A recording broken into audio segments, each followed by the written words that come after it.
Allora, ecco qui il nostro aspirapolvere con il tubo in plastica, unico pezzo, quindi non si può allungare, rimane sempre la solita misura.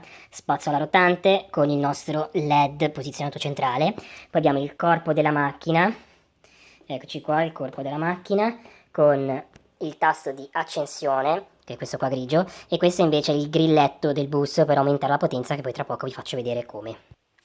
Inseriamo la batteria. Appena fatto clic, questo è il tasto dell'accensione, modalità base, qua c'è un po' d'aria che esce ai lati. Poi se vogliamo invece aumentare la nostra potenza, l'aspirapolvere va senza schiacciare nulla, va da solo. Però se vogliamo aumentare la potenza, teniamo premuto il grilletto e ogni volta che lo teniamo premuto lui aumenta la potenza.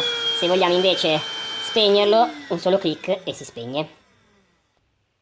Il serbatoio invece si smonta così, non possiamo svuotarlo con la clip, ma bisogna staccare qua, chiaramente è semplicissimo, facciamo così, si svuota. Questo è un pezzo tutto intero, comodo per pulire, molto più semplice in questa maniera. E poi qui invece stacchiamo il filtro, che anche questo è un pezzo intero, e poi questo va sotto l'acqua, lo possiamo lavare, poi una volta asciugato lo ricomponiamo.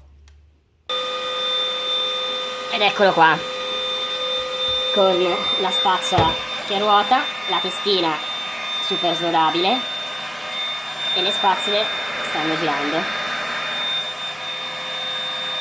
Poi lo mettiamo per terra e possiamo incominciare ad aspirare il nostro pavimento. Sta in piedi da solo, senza fare niente, ma c'è anche il suo supporto al muro.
Esto, la aspiradora va de coña.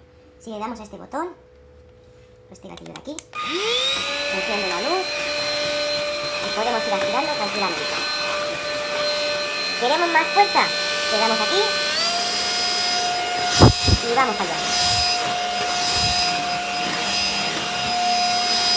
Soltamos y paramos. Para limpiarlo es muy sencillo. Solo con sacar esta parte de aquí, este trozo de aquí, ya está, se saca de aquí. Hay un botoncito aquí que tú presionas. Ya no se me va a caer. Y aquí están todos los pelitos metidos, toda la porquería ahí. Y se tira a la basura. Fácil de limpiar, muy fácil.